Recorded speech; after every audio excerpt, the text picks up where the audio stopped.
విద్యార్థులు చదువుతో పాటు వివిధ కళలు క్రీడల్లోనూ రాణించాలని జిల్లా కలెక్టర్ పమిల సత్పతి అన్నారు. విద్యాశాఖ ఆధ్వర్యంలో కరీంనగర్ జిల్లా స్థాయి కలోత్సవ్ పోటీలను జిల్లా కలెక్టర్ పమిల సత్పతి ప్రారంభించారు.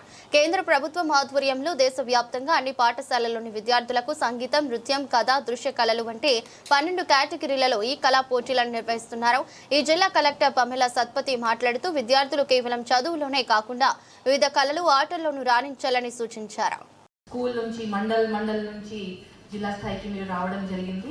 కానీ ఇక్కడ నుంచి మళ్ళీ స్టేట్ లెవెల్కి కూడా వెళ్తారు.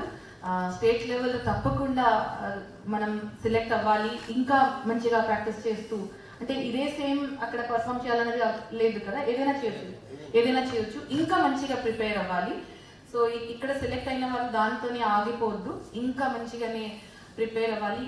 కొత్త థీమ్స్ ఎక్స్ప్లోర్ చేయాలి. ప్లస్ నేషనల్ లెవెల్ వెళ్ళే ఆ డ్రీమ్ని పెట్టుకోవాలి. మనం ఇక్కడ అనుకుంటాము పిల్లలంటే టీచర్స్ కానీ వాళ్ళ పేరెంట్స్ కానీ ఒక జిల్లా స్థాయి లెవెల్ కాంపిటీషన్కి పోతే చాలు అని అనుకుంటాం. కానీ ఈ కళా ఉత్సవం is a central government programme. So మనం ఢిల్లీ స్థాయి వరకు వెళ్ళే అవకాశం మనకి ఉంది. అవకాశం ఒక దాంట్లో ఉంది అంటే మేము ఫస్ట్ ఊహించాలి మనం అక్కడికి వెళ్ళిపోయామని. అదే విధంగా మనము ప్లానింగ్, ప్రిపరేషన్, హార్డ్ వర్క్ చేస్తూ ఉండాలి. మనం కానీ కళా ఉత్సవం జరిగేటప్పుడు మనం ఏమనుకుంటాము, సరే ఏదో ఒక పర్ఫామ్ చేస్తాము, అట్లీస్ట్ ఒక డిస్ట్రిక్ట్ లెవెల్ వరకే ఆలోచించిన వాళ్ళు మండల స్థాయి వరకే ఆగిపోతారు. స్టేట్ లెవెల్ వరకు ఆలోచించిన వాళ్ళు డిస్ట్రిక్ట్ లెవెల్లోనే ఆగిపోతారు. నేషనల్ లెవెల్ ఆలోచించిన వాళ్ళు స్టేట్ లెవెల్ వరకు కనీసం వెళ్తారు. సో కాబట్టి always dream big, think that every dream is possible అని నేను రిక్వెస్ట్ చేస్తున్నాను. ఆల్ ద టీచర్స్, ముఖ్యంగా ఈరోజు పార్టిసిపేట్ చేస్తున్నంత అందరూ పిల్లలు, స్టూడెంట్స్ మీ అందరికీ కూడా నా ఫస్ట్ శుభాకాంక్షలు తెలియజేస్తున్నాను. అట్లాగే మీ అందరికీ కూడా నా తరపు నుంచి ఆల్ ద బెస్ట్. బికాజ్ ఒక కాంపిటీషన్ ఉంటే అందరికీ ఒక రకమైన ఒక ఎమోషన్స్ ఉంటుంది, అందులోపల కొంచెం భయం కూడా ఉంటుంది, కొంచెం ఉత్సాహం కూడా ఉంటుంది, ఎక్సైట్మెంట్ కూడా ఉంటుంది.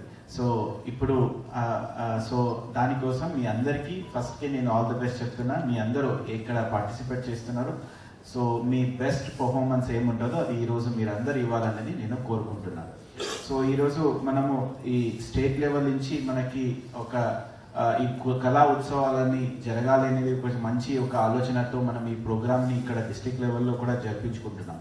సో ఇట్లా కళా ఉత్సవాలు ఎప్పుడు కూడా మనకి నాట్ ఓన్లీ మన టాలెంట్ని చూపించడానికి ఒక ప్లాట్ఫామ్ కాకుండా మన సంస్కృతి ఏముంది, మన ఆచారాలు ఏమున్నాయి, మన విచారాలు ఏమున్నాయి, తర్వాత మన ట్రెడిషనల్ ఏముంది, మా కల్చర్ ఏముంది, ఇవన్నీ కూడా ఒక మనము ఎక్స్ప్రెస్ చేయడానికి ఒక వేదిక, ఇవన్నీ కూడా మనం నెక్స్ట్ జనరేషన్కి తీసుకుని వెళ్ళే ఒక కమ్యూనికేషన్ అనే ఒక మాధ్యముగా ఇట్లాంటి కళా ఉత్సవాలు కూడా పాత్ర వహిస్తాయి.